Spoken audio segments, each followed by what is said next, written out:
Buenos días, bienvenidas y bienvenidos a este webinar. Muchos ya me conocéis, para los que no hemos tenido la oportunidad todavía de charlar, yo soy Lady Diarte, soy la fundadora y directora del Buen Vivir, una organización social trabajando en la promoción de la calidad de vida, la sostenibilidad y el bienestar. Estamos en Pamplona, aunque nuestra vocación es internacional.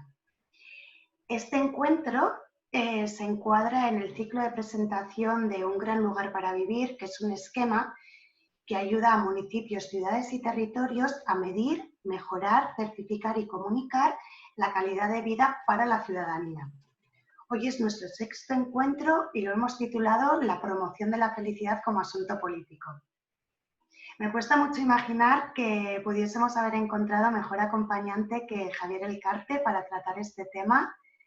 Javier es fundador y responsable del área de adultos de Vitaliza, Centro de Psicología de la Salud situado en Pamplona, donde ayudan a recuperar el equilibrio desde una visión integral de la psicología y de la relación mente-cuerpo. Javier tiene unos cuantos títulos en las ciencias de la psicología, pero como él mismo nos dice, somos mucho más que nuestro currículum, así que no me voy a detener en el listado. También le acompaña una larga trayectoria en el mundo de la meditación, lo que le conduce a conocer con muchísima profundidad la condición humana. Javier, bienvenido. Muchísimas gracias por hacer un paréntesis en tus días de descanso y aceptar nuestra invitación. Es un gusto tenerte con nosotras.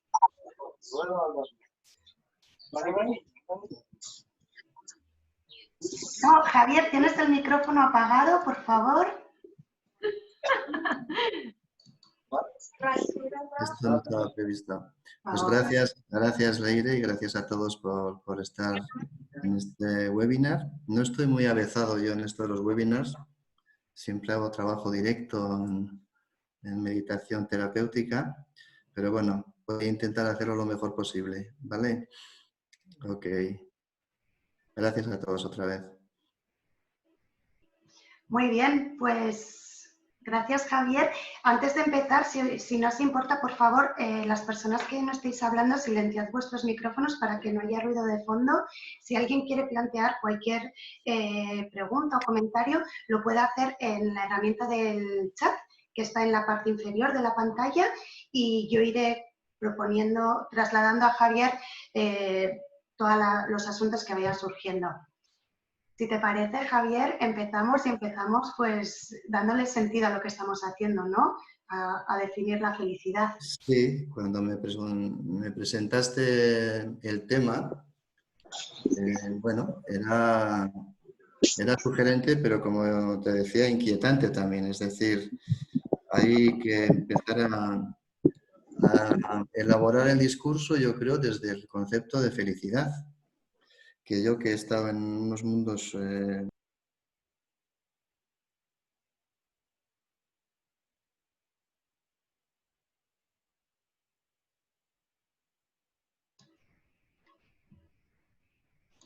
Javier, perdona, te he silenciado yo sin querer. ¿Lo puedes activar? Ay, perdóname. Ahora sí. Sí, decía que me gustaría construir un poco el diálogo desde la noción básica del título, ¿no? De lo que es felicidad.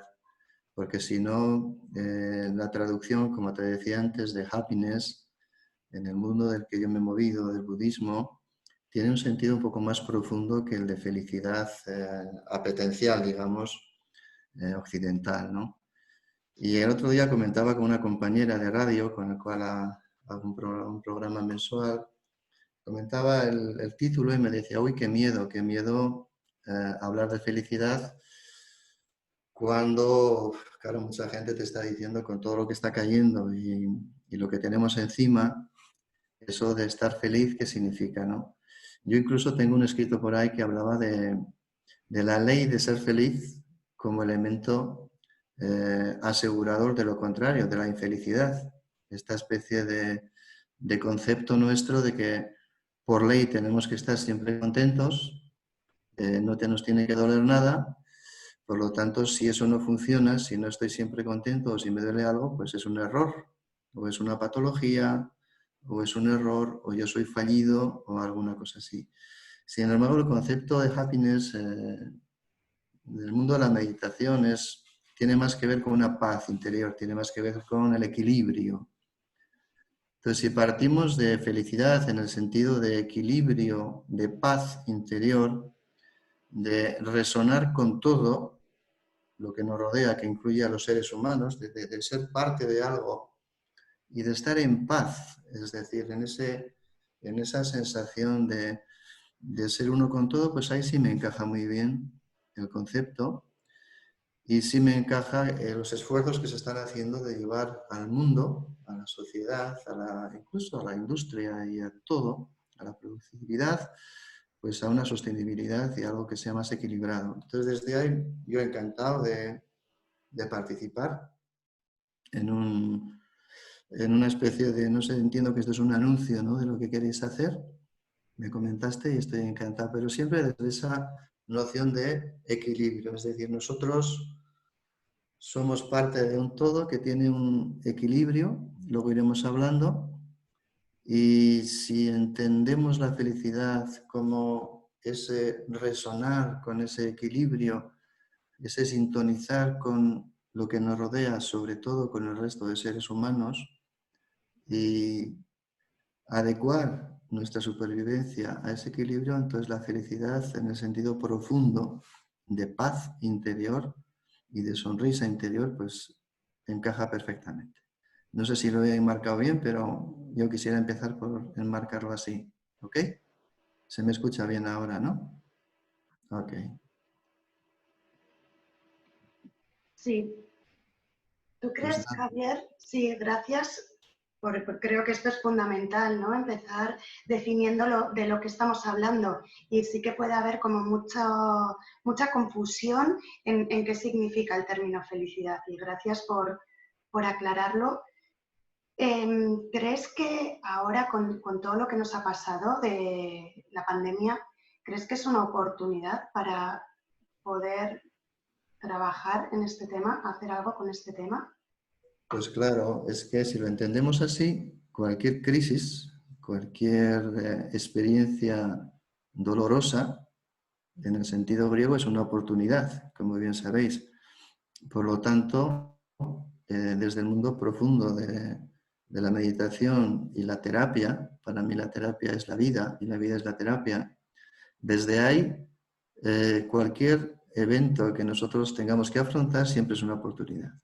Si es un evento como este planetario, si es un evento como este tan desbordante, pues es una oportunidad quizás única, porque si somos suficientemente valientes y suficientemente humildes, tendremos que entender que de repente un bichito, el otro día en broma me decían que todos los virus del COVID que están ahora en acción, si los pesáramos, pesarían 3 gramos o algo así, en todo el planeta.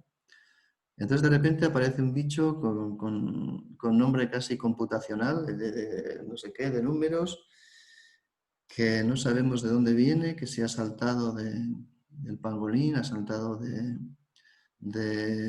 los murciélagos, en fin.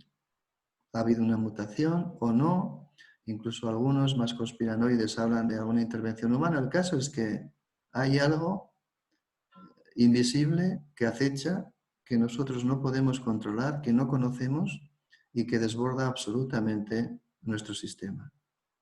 Eso ha sucedido. Y de una manera que no ha tenido parangón en la historia, por lo menos los que estamos vivos, seguramente los que han vivido la gripe española de principios del siglo pasado y otras muchas cosas, pues dirían otra cosa. Pero nosotros, hasta los más viejos del lugar, como se dice, no hemos conocido un planeta donde todo el mundo ha estado confinado. Yo tengo pacientes por todo el mundo y he hablado desde Australia hasta México y había un elemento común, que estábamos en casa, cerrados y asustados. Y entonces esto es una oportunidad porque de repente nos pone delante del espejo pues que no somos indestructibles, no somos omnipresentes, omnipotentes, no podemos controlar la realidad como pensábamos Y todas las personas que están, digamos, en puestos de responsabilidad se han visto una tesitura nueva. Creíamos que teníamos militares, creíamos que teníamos científicos, que teníamos políticos y que cualquier cosa que pasara habría una respuesta. Y eso pues no se ha producido. Los políticos pues obviamente lo sabían, los militares pues obviamente estaban fuera de juego y los científicos pues sabían justito, sabían poquito. Y eso nos ha producido de repente una sacudida distinta. La crisis económica es distinta. No sabemos si vamos a empezar el colegio, si no vamos a empezar el colegio, cómo va a ir la economía, cuándo llegará la vacuna y sobre todo tampoco sabemos realmente a fondo, después de tanta información tan contradictoria, cómo se propaga. Así es que esto es una especie de espejo de la humildad para el ser humano. Y ahora en el transcurso de la entrevista pues espero desarrollar un poco. Trabajamos en la sala de con la palabra, porque González Celeste es realmente un expreso del poder ganador y mediador de la salud. No he escuchado bien qué ha dicho, perdón. Yo tampoco he escuchado, pero se le oía como ruido de fondo. Conchi, por favor, si quieres decir algo, activa tu micrófono y compártelo de manera clara, por favor. Sí, O puedes utilizar el chat si no te funciona bien el micrófono. se oía un poco reverberado. No, sí. A ver, Conchi, ¿puedes repetir, por favor? A ver. Creo que una persona nos dice que cree que estaba hablando por teléfono. Si Vale. Conchi, cuando pueda, si quiere que formule... Vale, la conversación telefónica es privada, vale. Bueno, pues en esa línea, es decir, partimos de que ha habido algo que ha roto absolutamente todas nuestras expectativas, nuestras creencias y sobre todo esta especie de seguridad un poco autoasignada del ser humano de que éramos casi indestructibles o omnipotentes. ¿Okay? Esa es una oportunidad. Ahora veremos si quieres preguntarme tú o cómo evoluciona Sí, la si quieres, conversación. elabora si quieres, Javier. Si quieres seguir, sí. Bueno, a ver, yo si cojo una idea igual me dan las 6 aquí. Pero bueno, la idea es eso. Entonces viene ese shock. ¿Y qué sucede ahí? Si fuéramos conscientes y viviéramos con un cierto estado de meditación, miraríamos esta realidad. Meditar en sentido profundo es ver las cosas como son. No es una cosa muy esotérica, todo zen, de estar ahí súper guay. Es ver las cosas como son. Por lo tanto, hay dos vertientes aquí. Uno es lo que ha pasado, lo que hay, y lo que podemos extraer de eso, que será el tema de esta conferencia, este webinar. Y otro tema sería cómo hemos reaccionado. Si empezamos por lo segundo, obviamente hemos reaccionado con miedo. Es decir, el miedo ha sido el motor de nuestra reacción, como no podía ser de otro modo. El motor de nuestra reacción es el miedo porque no controlamos. Y ese miedo se ha, digamos, formulado, se ha expresado mejor, pues como lo hace siempre. Si observáis, pues cada vez vino la noticia de China, en China estaban muy mal, y en cada país, indefectiblemente, todos hemos pensado, bueno, aquí no llegará. Primera reacción del miedo. Cuando yo era pequeñito siempre pongo el ejemplo de que la muerte, el pueblo de la montaña de Navarra estaba muy presente. Primero moría bastante más gente que ahora por enfermedades infecciosas y segundo, pues yo recuerdo a mi abuelo, pues cuando murió estaba su cuerpo en la entrada de la casa y había cierta normalidad en la presencia del cuerpo ya y las familias más cercanas pues estaban tristes y lloraban, pero al final se tomaba anís y había canapés, diríamos ahora, en fin. La muerte era algo que estaba más presente y más asumido. Ahora la muerte es un tanatorio, hace poco falleció mi madre y no nos dejaban entrar adentro para ver el cuerpo de más cerca. Incluso muchos bajan la cortina, es decir, no estamos tan preparados como antaño para convivir con el miedo, la muerte, la enfermedad. Eso por un lado. De alguna manera, esa realidad se ha expresado ahora. Entonces, nosotros decimos se ha muerto el vecino, pero bueno, aquello de yo, pues no me voy a morir. Llega el virus y esa reacción evitativa, natural, se produce. Cada país acaba reaccionando tarde, que luego dicen los que se quejan de los políticos, pero es normal, ¿sí? Porque recuerdo perfectamente, pues solo hay 10 casos, solo hay 15, solo hay 20. Primera reacción evitativa. Cuando llega ya vamos a decir así, el desborde, cuando el contagio es absolutamente exponencial, entra el pánico.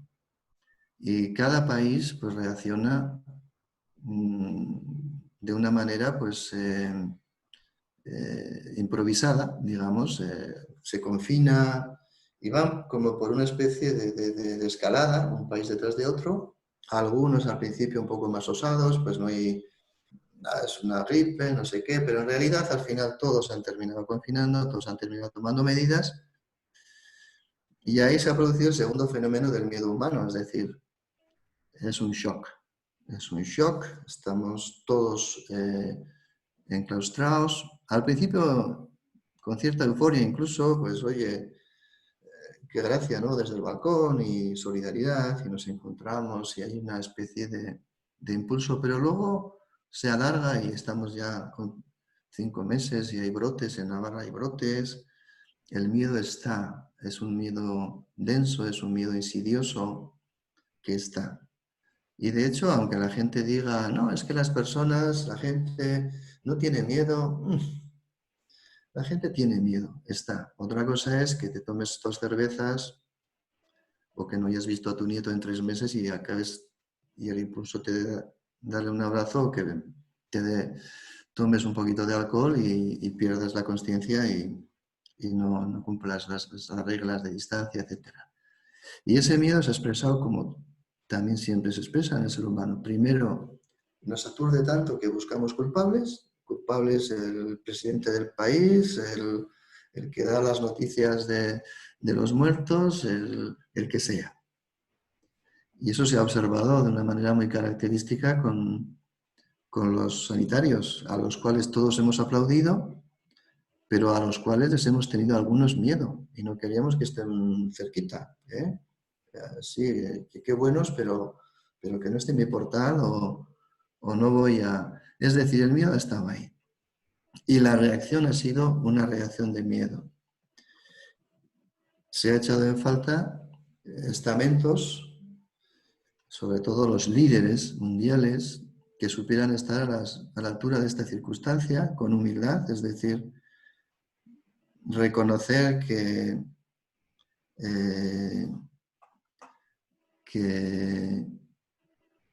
nosotros no sabemos. No ha habido políticos que hayan dicho yo no sé, soy político. Voy a hablar con los que sepan un poco, que son los científicos, y voy a hacer lo que digan por el bien de todos, aunque luego no me votéis. Quiero decir que es un momento, era un momento, quizás sigue siendo un momento es muy excepcional.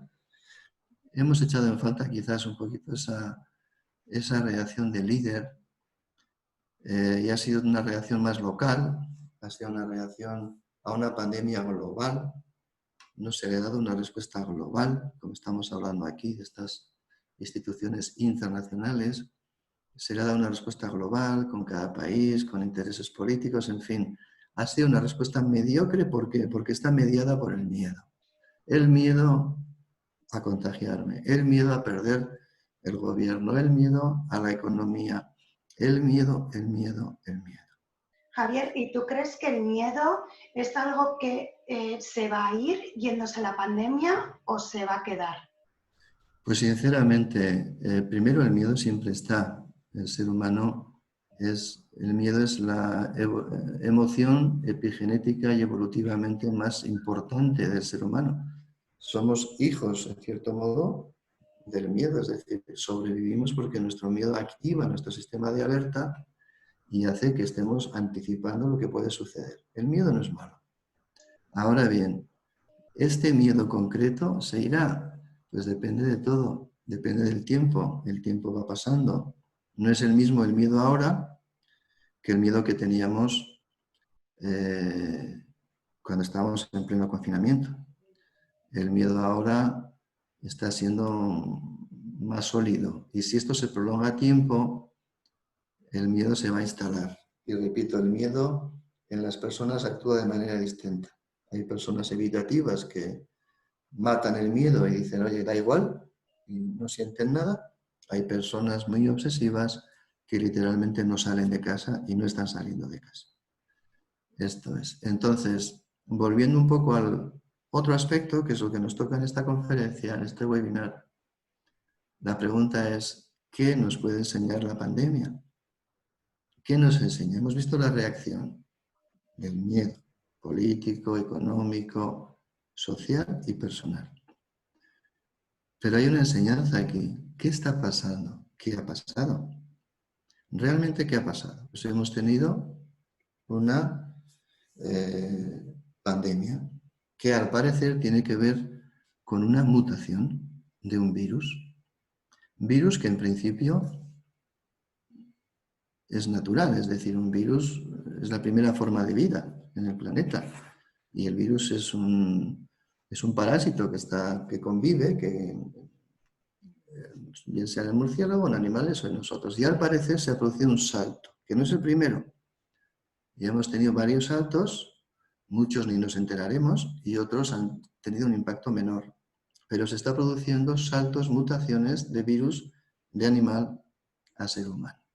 Y aquí viene la primera pregunta, ¿por qué sucede eso?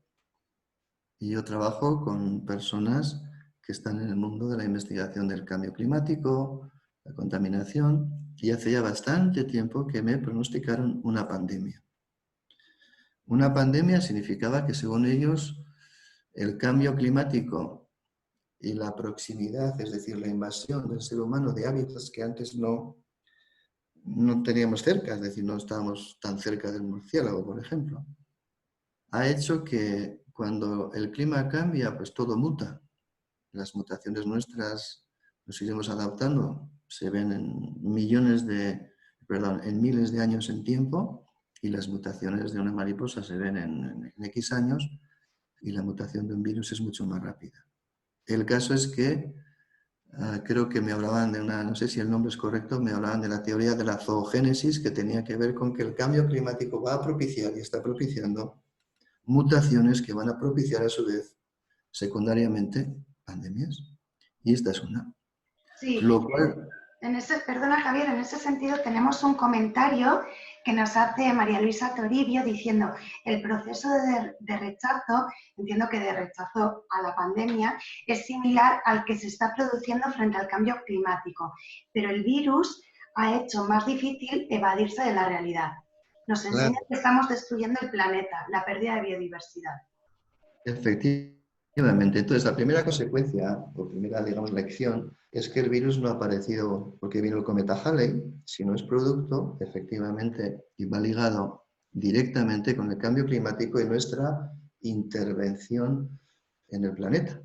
Así que si no nos asustamos tanto y miramos, ya hay una primera lección, ¿sí? Esa lección además se ha hecho visible, es decir, cuando estuvimos confinados y salimos los primeros días, recuerdo la intensidad con que la naturaleza explotó, recordáis todos. Sí, aquí dice Silvia que los comportamientos también están mutando y nosotros los experimentamos. Hablaremos de eso, evidentemente.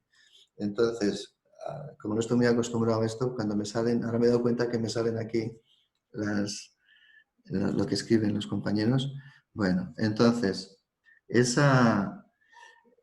paralelismo, que es más que paralelismo, es más consecuencia, lo vimos cuando explotó la naturaleza y había ciervos por algunas calles y los pájaros salieron con toda su intensidad, etcétera, etcétera. ¿Qué quiere decir? Que de repente vimos no contaminación, vimos la reacción de la naturaleza, ¿sí?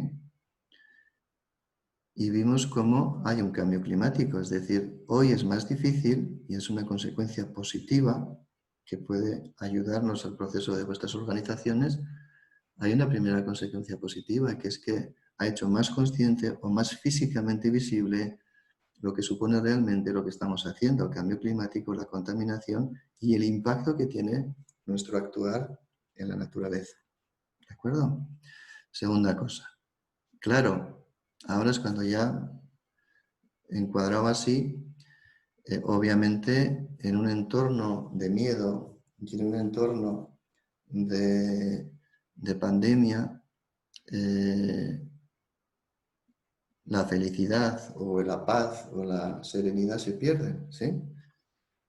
Y aquí es donde quiero enmarcar un poco el trabajo que hacéis. Realmente lo que sugiere todo esto, una señora ha preguntado también, la compañera, a ver cómo se puede medir la felicidad. Pues ahí me pilla, yo no soy un técnico, ahí vosotros sabéis cómo se mide, son estándares Sí, de... creo que, sí, perdona Javier, creo que Silvia sobre todo incidía en si debiera ser obligatorio, si debiera Sí, ser la medición por la ley de felicidad, o sea, poner la felicidad en el foco, ¿no, Silvia? No sé si estoy en lo correcto, si necesitas puntualizarme, por favor. bien. Entonces, Sí, si buenos estás... días. Sí, exactamente, porque midiendo la felicidad en diferentes ámbitos, inclusive organizativa, es algo que en este momento es muy, muy importante y está en boga todo eso justamente por la mutación de los cambios comportamentales. Entonces quería su opinión al respecto porque como consultor hago mucho hincapié en la necesidad de practicar esto en diferentes ámbitos de la satisfacción, midiendo diferentes indicadores que a su vez te dan la capacidad y la medición estándar del nivel de felicidad que puede tener una persona, ¿no? Por supuesto que ahora las nuestras tienen unos ir y venir muy fluctuantes, dados los cambios que hay. O sea, quería un poco la opinión esa de él. Muchas gracias, Javier. Sí, bueno, pues ahora iba a ir un poquito a la parte del título de la conferencia. Entonces he hecho la introducción de lo que es felicidad para mí, de lo que supone este impacto y evidentemente, claro, yo no tengo los estándares que manejas tú, Silvia, para medir. Lo que sí sé, como ha dicho otra compañera que no recuerdo el nombre, es que esto ya ha producido y está produciendo y va a producir unos cambios comportamentales. El mismo hecho de ir con mascarilla y que, bueno, el mismo nombre lo dice, enmascara nuestra sonrisa, nuestro lenguaje no verbal, la distancia, es decir, vienen cambios muy profundos y todo esto nos replantea si la vida que hemos organizado tiene sentido. Y vosotros, los que trabajáis en estos conceptos de buen vivir y de felicidad como equilibrio y paz interior y demás, estáis hablando de que hay otra motivación, hay otro reto en la humanidad más allá de producir con el máximo beneficio o de conquistar todas las áreas de producción de minerales del planeta, que es la satisfacción personal que llamáis felicidad, el índice de felicidad del ser humano. Yo no soy, vengo del mundo budista y sí recuerdo que había estudios donde hablaban Leire de Bután, ¿no? Como el país con mayor índice de felicidad, que precisamente no cumple unos estándares productivos masivos, ¿no? En cuanto a industria. Entonces yo ahí no conozco tanto, pero estoy absolutamente de acuerdo con que el foco, como dice Silvia, habría que cambiarlo y tendríamos que ir a este aspecto, es decir, habría que refundamentar nuestra presencia en el planeta en cuanto a nuestra supervivencia, que tiene que ver con la productividad, que tiene que ver con la alimentación, que tiene que ver con los recursos, y poner el foco, como dice Silvia, en el estado de satisfacción vital. Si eso fuera así, cambiaríamos absolutamente, y eso sí es político, nuestra intervención. Porque ahora, claro, todo es una contradicción, es decir, la economía se cae, pues claro, la economía se cae, ¿qué economía? Pues esta economía, casi de la avaricia. Había un filósofo inglés que hablaba de que en estos momentos de vida la avaricia como motor de la humanidad casi pierde sentido. Es decir, los elementos son finitos y no podemos concentrar todo en manos de 4 personas con ese desequilibrio tan bestial. Entonces tenemos que ir a polarizar o pivotar nuestro desarrollo en un elemento humano, y ahí es donde acepto tu invitación. Y ese elemento humano tiene que ver con lo que estamos hablando, ¿sí? Con los Sí, estándares de la felicidad y de la organización. sí. Muchas gracias, Javier. Quiero recuperar una frase que has dicho al principio para unirla con el tema que tenemos ahora, que es que comentabas que la compañera de la radio catalana a la que le hablaste de los temas de felicidad, dice, pero ¿cómo vamos a hablar de felicidad en un mundo de tanto sufrimiento? Entonces, ¿cómo lo hacemos? ¿Cómo podemos dirigirnos Bueno, a pues este desarrollo en positivo? esa es la pregunta para Silvia también y para los que trabajáis ahí. Claro, el concepto de muchas personas es que viene sufrimiento, que viene dolor, y entonces no podemos hablar de felicidad. Yo entiendo que lo que estamos planteando aquí es que no estamos planteando que mañana por la tarde todos seamos felices y estemos cantando bajo la lluvia. Estamos hablando de que la felicidad o el equilibrio o la sostenibilidad sean el motor, ¿sí?, transformador de nuestra presencia. Que esa sostenibilidad, esa felicidad, ese equilibrio en el ser humano sea lo que midamos y sea el objetivo de lo que hacemos, ¿sí? Y eso implica desde los recursos naturales hasta, no sé, es decir, si ahora se deshiela el polo producto del cambio climático y nosotros lo que estamos pensando es que va a liberar espacios para tener recursos que explotar y los países van a luchar por esos recursos, vamos mal. Eso va a redundar en una menor felicidad. No hemos aprendido la lección. El virus, producto del cambio climático, es producto de una manera de abordar ambiciosa, con un sistema concreto económico, la realidad. Y hay personas que están empezando a hablar desde donde me muevo yo, desde el mundo de la psicología, de la meditación, de la filosofía, que ahora no conocía vuestro mundo. Estamos empezando a hablar de que tiene que haber una respuesta global, tiene que haber un cambio profundo en nuestro abordaje de la vida. Y ahora me encuentro con personas como vosotros que estáis midiendo esto, que le estáis dando esto unos estándares, que puedes ir a un pueblo y decirle, pues mira, esto es un buen lugar para vivir porque cumple estos parámetros que hacen que la persona esté, bueno, notablemente en paz, satisfecha, en conjunto, hablando profundamente, happy, con esa felicidad. Y que empiece el político local o el político a valorar agendas, que tú me has hablado un poquito de agendas que se están empezando a mover, donde ya el político vea que tiene un beneficio, no tanto en que los Producto Interior Bruto o los parámetros económicos sean X, sino que la gente, las personas, están más contentas, más felices, con su vida, con su entorno, con todo, más realizadas, diríamos, cuando era yo joven, ¿no? Entonces, eso creo que es un movimiento que se está produciendo. Yo no lo conocía en el punto, digamos, técnico, que hablaba ahora Silvia. Lo he conocido más desde el punto de vista teórico, filosófico, psicológico, pero creo que vamos por el buen camino si entendemos que felicidad paz interior, sostenibilidad, equilibrio, satisfacción personal, son metas mucho más importantes que las que hemos estado valorando hasta el momento. Y si eso hay instituciones, organizaciones como la agenda que me decías el otro día, política, eso lo hace político, hace este concepto una noción política. Noción política porque si partimos de esa perspectiva, armaremos una política social, económica, sanitaria, a todos los niveles, distinta, que tendrá un objetivo distinto y que desde luego cambiará absolutamente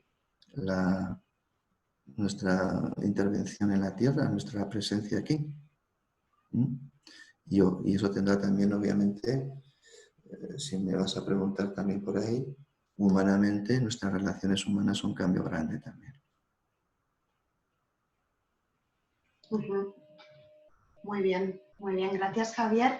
Comentar que antes, bueno, también había un comentario sobre la economía del bien común, que lo ha hecho Eli, diciendo que también se ocupa de eso. Me imagino que te refieres a modelos alternativos de medición, ¿no? Que no sean solo, por ejemplo, el conocido como el Producto Interior Bruto, que es un poco una de las razones que nos ha llevado a esta pandemia por la zoonosis que comentaba Javier. Bueno. ¿A qué te refieres, Eli? Que sí, que los de la economía del bien común es un movimiento que hace años que están. Yo los conocí como en el 2013, 2014, y ellos ya han desarrollado un sistema de medición de esta felicidad, siguiendo un poco el modelo de Bután, del Bután. Mira, interesantísimo. Hay un tal Flaver, que es un poco el cabecilla, o sea, el que está a la cabeza de este movimiento, y es muy interesante escucharle también. Sí, pues por ahí va la cosa, sí. Es decir, si nosotros entendemos el concepto que hemos desarrollado, la respuesta política digamos, a la noción de felicidad como motor de nuestro caminar en la Tierra, no hay cosa más revolucionaria, no se ha producido nunca. Siempre hemos hablado de una noción muy económica, obviamente de supervivencia, pero ahora, claro, la supervivencia va ligada a la supervivencia de las especies del planeta y eso pues cambia todos los parámetros. No tenemos ahora espacios para conquistar, imperios para crear. Ahora la amenaza es global, la respuesta tiene que ser global y distinta. Y ahí es donde nos hemos olvidado del hombre, nos hemos olvidado de nosotros. Y creo que tenéis que trabajar mucho en elaborar lo que decía Silvia, ¿no? En concienciar a las personas desde vuestra intervención, en la medición incluso. Claro, suena raro. ¿Cómo se mide la felicidad? Pues yo qué sé. Lo que está claro es que lo que hemos hecho, yo que trabajo con el ser humano, la frase casi estándar cuando viene un paciente a mi consulta es: doctor, no soy feliz. ¿Alguien me ha dicho que tengo que ser feliz? Todo el mundo me habla de felicidad y sin embargo yo no lo soy. Y parece que es un fallo mío. Y yo le digo, no eres feliz porque el mundo que hemos creado no crea precisamente felicidad. Todo es estresante, todo es competitivo, todo es, digamos, insolidario. Ha habido un cambio muy grande de cuando yo era jovencito. Y todo es el beneficio a corto, todo es la apetencia a corto. Por lo tanto, en esa base es muy difícil que nadie sea feliz, aunque en un momento dado tenga mucho dinero.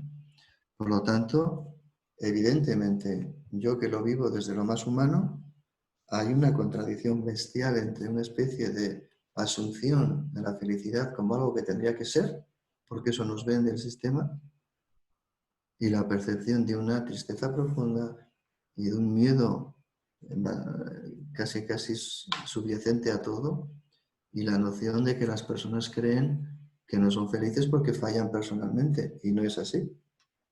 No fallan personalmente. Simplemente el sistema hoy, como bien diría Silvia, no propicia eso. No es posible, porque no está orientado a eso. El sistema políticamente está orientado al beneficio. Eso está llegando, bueno, la misma Organización Mundial de la Salud avisa de que la distancia entre los poco ricos y los muchos pobres es tal que se va a quebrar el sistema. De esa manera, nosotros tenemos que entender que esa persona individual que viene y Silvia le coge y le dice, espera, espera, igual no es solamente un tema tuyo, igual los parámetros que manejas y el mundo en el que te mueves te lleva indefectiblemente, ¿sí?, a esto.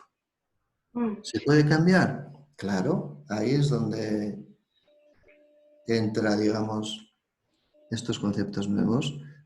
Si realmente tú a nivel personal y el ayuntamiento que te recibe a ti te habla de un buen lugar para vivir, y luego el país, y luego asociaciones de todo tipo empiezan a decir, espera, espera, vamos a darle al ser humano otra respuesta. ¿Qué buscamos? ¿Qué buscamos? ¿Máximo beneficio o una economía sostenible circular? ¿Qué buscamos? Claro. ¿Tener 18 coches o que en las ciudades, en el centro, haya, digamos, un aire más limpio? En fin, yo ya le comenté a Leire que no estoy muy avezado en todos los conceptos técnicos, y ahí os pido disculpas de los que trabajáis ya estandarizando este modelo, pero vamos, deciros que desde fuera, desde los que somos pues simplemente pensadores o estamos con la misma noción dentro, estamos necesitando este cambio, y si hay personas que lo articulan, personas que lo miden, personas que están ya estandarizando modelos, pues es que todo va en el mismo camino. ¿Okay? Gracias, Javier. Sí, esto, un gran lugar para vivir, lo que quiere es ser una contribución al movimiento internacional de la felicidad, a todo el trabajo que se está haciendo, tanto a nivel individual, que bien conoces, ¿no? Todo el tema del desarrollo personal y del bienestar personal, junto con el trabajo que se está haciendo también en el sector privado, que todavía no ha sido acompañado con la misma intensidad desde el sector público. Hay países y hay organismos internacionales que sí que están trabajando directamente en promocionar, en fomentar el bienestar positivo, pero todavía son minoritarios. Afortunadamente existen los ejemplos. Podéis ver una conferencia que dimos sobre el Movimiento Internacional de la Felicidad, pero creemos que queda muchísimo camino que recorrer, ¿no? Claro. Para rediseñar un poco lo que...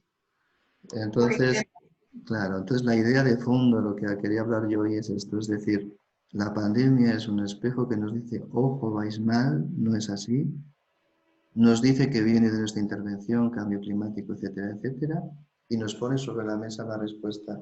No es el miedo y escapar para adelante y hacernos aquí cada país un búnker raro, sino hay que cambiar el paradigma, hay que cambiar el por qué y el para qué.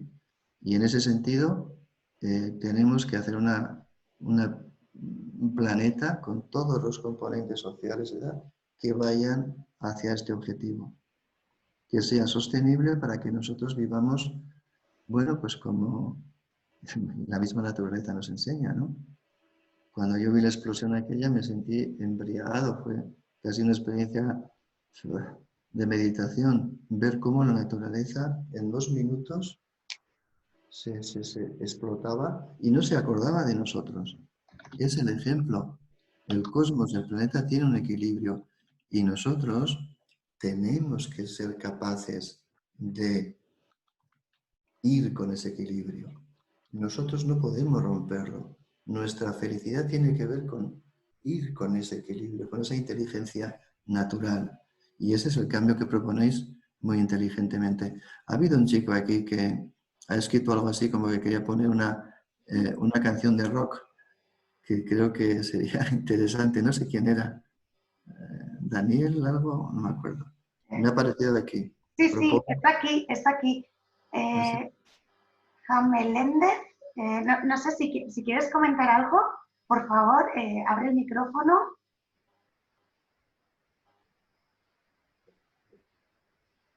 Muy bien, nos recomienda Sí, una... Ah, gracias, sí. solamente Javier, soy Juan Ángel. Estaré además contigo el miércoles y con mi hija en tu consulta. Ah, sí. Pero solamente es compartir, es una canción, ¿no? Del año 73, es casi pues 50 años, ¿no? De un grupo americano que encaja perfectamente lo que estamos diciendo. Es una canción basada en hechos reales, en la cual la madre le da unos consejos a su hijo, que era el cantante de este grupo y que murió en accidente de avión. Que para todos aquellos que estáis en esta conferencia, os invito a que la podáis escuchar leyendo la letra, de un acento americano muy fuerte, porque os va a sorprender.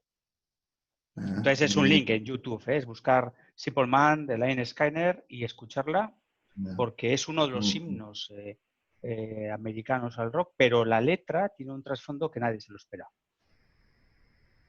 ¿Cómo Sí, se llama? Nos preguntan, Juan Ángel, ¿cómo se llama y nombre del grupo musical? Sí, lo he puesto en el post. Lynyrd Perdona. Skynyrd es el nombre del grupo y la canción es Simple Man, es, digamos, hombre normal, un Simple Man, el título se ha traducido al español, pero es que en el contexto, estamos hablando de finales de los 60, comienzos de los 70 y del boom americano, ¿no? Del movimiento hippie y tal.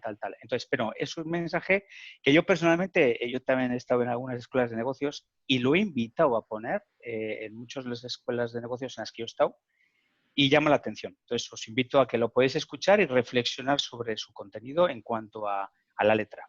Hombre, tú ahí puedes aportar un poco, ¿no? Tú eres una persona ejecutiva, ¿no? Trabajas con... Si Sí, no, sí, sí. si no estoy muy equivocado.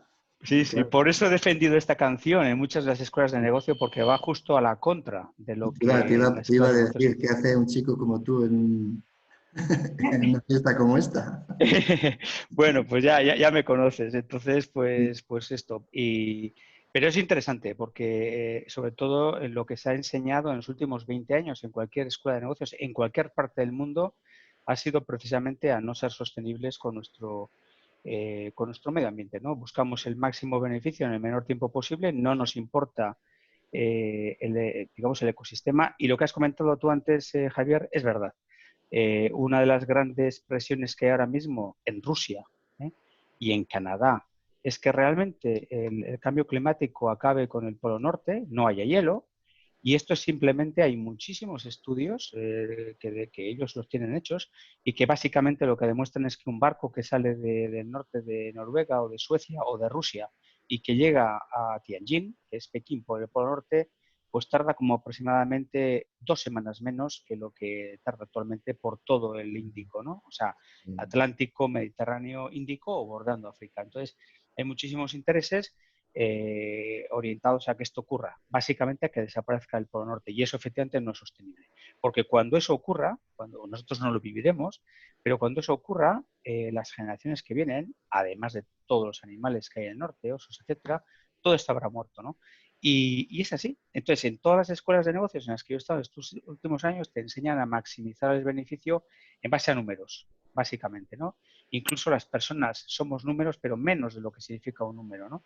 Entonces, bueno, ver una canción de hace 50 años que podía anticipar esta filosofía, a mí me ha llamado mucha atención y yo he defendido, ¿no? Justo lo contrario, en muchas de estas escuelas, en muchas partes del mundo, en base a esa letra. Por eso yo os la invito a que la escuchéis. Muchas gracias, mejor. Claro, además todo esto que antes podría ser algo romántico, hoy se ha hecho político, que es la noción. Es decir, esa noción de los indios americanos, que he estado con nativos y en la sierra de Colombia, con los arhuacos, y cuando una pareja allá se casa, le dan un trozo de tierra con una condición muy curiosa, que la devuelvan intacta, lo que es bosque, bosque y lo que es cultivo, cultivo.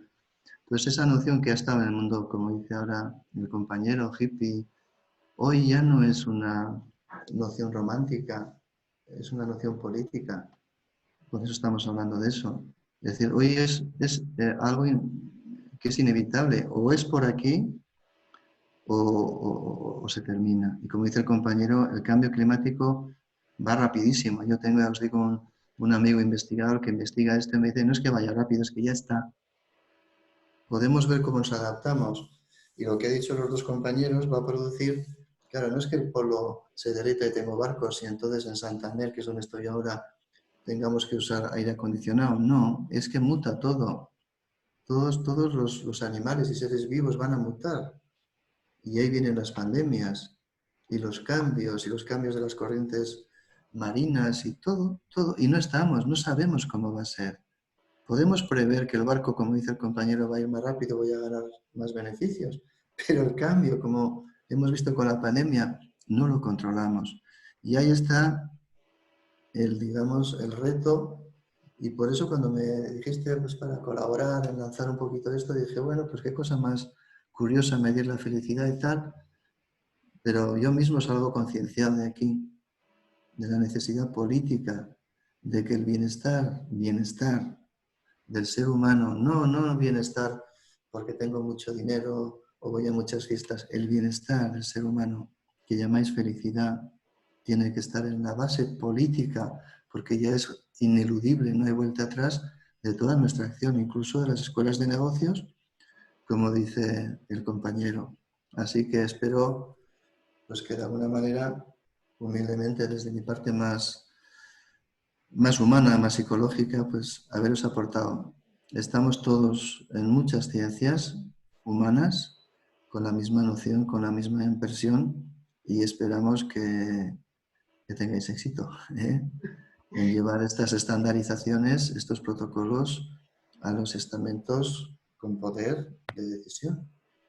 Y a ver si los líderes también pues se les amplía un poco la mente y no vamos solo al cortoplacismo de la elección en 2 años o el beneficio en 3.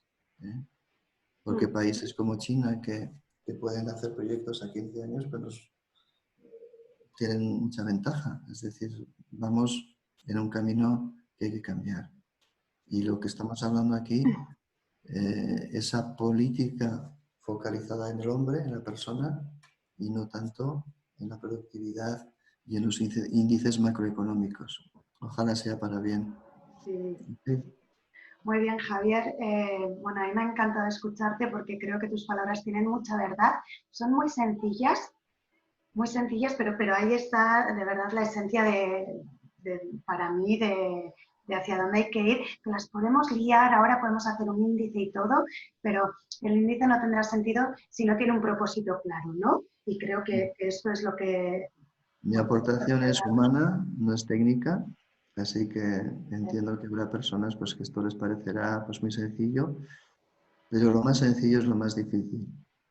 La meditación es la sencillez pura. Y la cabeza pues le da muchas vueltas, saca muchas teorías, pero luego tenemos que ver las cosas como son. Y ahora viene un cambio drástico, dramático, profundo y yo creo que sostenible en el tiempo. Y eso nos va a hacer cambiar. O lo cambiamos hacia donde hemos hablado hoy o nos vamos a ir al desguace. Sí. Pues muchas gracias a todos. Sí. Perdona, quería trasladarte un comentario que han hecho, creo que era Silvia quien estaba hablando antes de despedirnos. Alberto Coloma nos dice, Javier, 3 medidas si fueras alcalde de donde quieras, elige, para mejorar el bienestar o la felicidad colectiva. Gracias, Alberto, es una pregunta fenomenal. ¿Qué haría si fuera alcalde? Sí, 3 cosas te propone Alberto. Venía a decir que no soy político ni técnico y ahora me hace una pregunta técnica. Pues no lo sé. Desde luego, si no es muy grande la ciudad, haría bastantes consultas a la gente, ¿no? Daría mucho más acceso a la gente en cuanto a cosas, por ejemplo, si se habla del centro de la ciudad, pues es muy fácil preguntar a la gente, ¿y de verdad creéis que es mejor que los coches lleguen al centro de la ciudad o no? No se ha preguntado. algo sencillo. Entonces sí que haría unas consultas, una cercanía grande, ¿sí?, con respecto a las decisiones concretas. Segundo, bueno, pues claro, está la supervivencia y la, digamos, la producción. Hay que vivir según el tipo de pueblo que fuera. Claro, si me dices de Madrid y Barcelona, pues ya me retiro, porque no sé, no sabría cómo gobernar un monstruo así. Lo primero que se me ocurre hablar es que habría que cambiar esta noción de la ciudad. Todos a la ciudad no tiene sentido.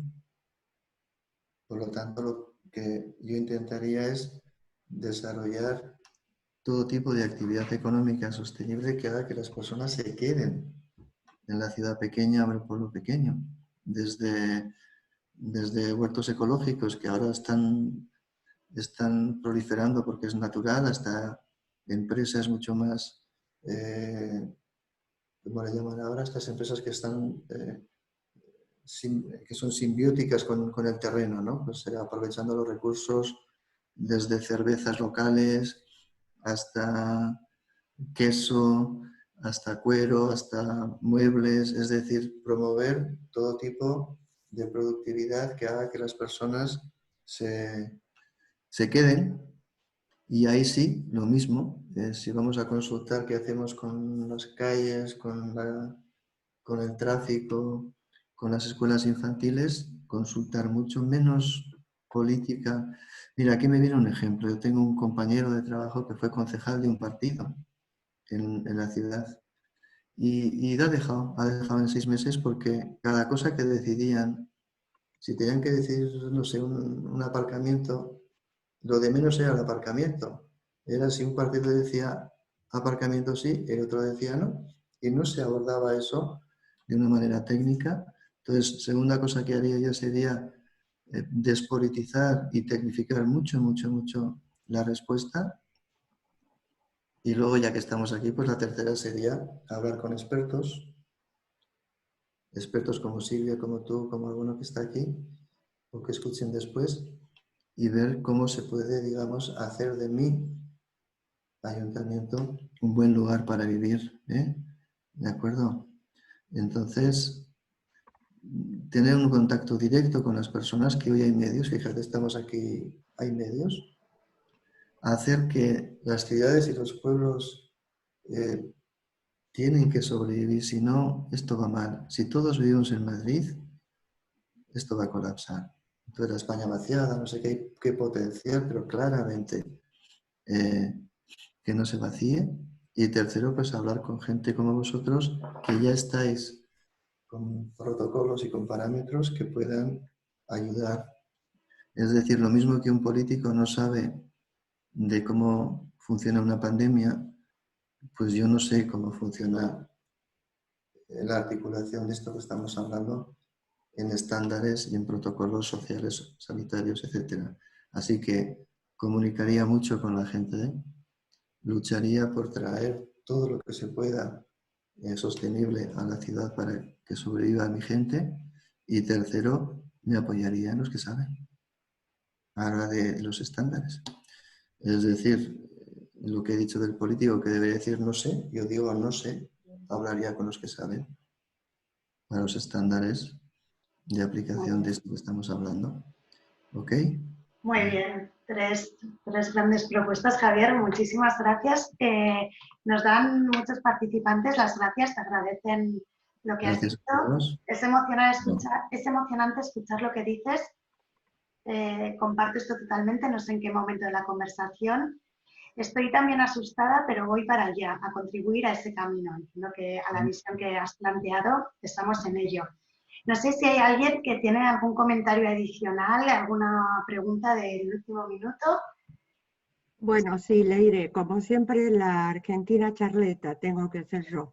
Bueno, mira, no, simplemente una simple aportación. A quienes les interese todo este tema en el cual estamos trabajando conjuntamente, podéis buscar información en la Escuela de Palo Alto, donde hay estudios e investigaciones desde el año 1970 con relación a la estandarización, dimensiones y determinantes que hablan de las emociones positivas que sufrimos todos y que de alguna manera están instauradas por el CB19, ¿no? En definitiva, coincidimos con Javier y con el grupo Vuestro Leire en que las emociones y el ánimo son el reflejo de las cosas que le suceden a las personas. El cambio ya está instaurado. Yo ya no hablo del cambio va a venir porque el cambio está raudamente ya en nosotros. Y Así el es. tema tecnológico nos ayuda a tener una agilidad y a acelerar rápidamente todos nuestros conceptos anteriores. No es que la tecnología es lo importante, no, al contrario. El ser humano tiene hoy en día, la persona, muchísimo más valor que debería haber sido hace años esto. Parece mentira que estemos hablando sobre estos temas, así que muchas gracias. Gracias a ti, Silvia. Muchas gracias, Silvia. Sí, gracias por las aportaciones. Sí, estamos muy alineadas en el trabajo. Eli pregunta, a ver de dónde venimos. Te recomiendo, no me voy a extender aquí ahora por la hora que es, que visites nuestra página web, elbuenvivir.org, y ahí tenemos mucho material. Os voy a pasar la charla sobre el Movimiento Internacional de la Felicidad para que conozcáis distintas cositas que se están haciendo en el mundo y distintos planteamientos. Y yo por mi parte agradecer muchísimo a Javier, me encanta escucharte, me voy con la necesidad de ver las cosas como son. Esa es la idea, sí. Bueno, yo os quiero dar las gracias a todos. Me ha costado un poquito situarme, luego ya me he dado cuenta, ha habido alguna cosa que ha salido, alguna pregunta que no he respondido, pues pido disculpas porque no estaba un poco situado. Si alguna vez podemos estar, ya actuaré más rápido. Gracias a todos y la verdad es que animaros a Silvia, a ti, Leire, a los que trabajáis en esto. Era algo que yo directamente no conocía y ahora pues gracias a esto ya tienes un seguidor, Silvia, tuyo y de la Escuela de Palo Alto, aunque yo vengo del mundo de la meditación, pero todo esto encaja muy bien y a mí me alegra mucho. La verdad es que me produce mucha felicidad. ¿De acuerdo? Gracias. Gracias. Muchas gracias, Javier. Que estéis muy bien, que paséis muy buen verano y seguimos para lo que necesitéis. Gracias. Un beso. Chao. Chao.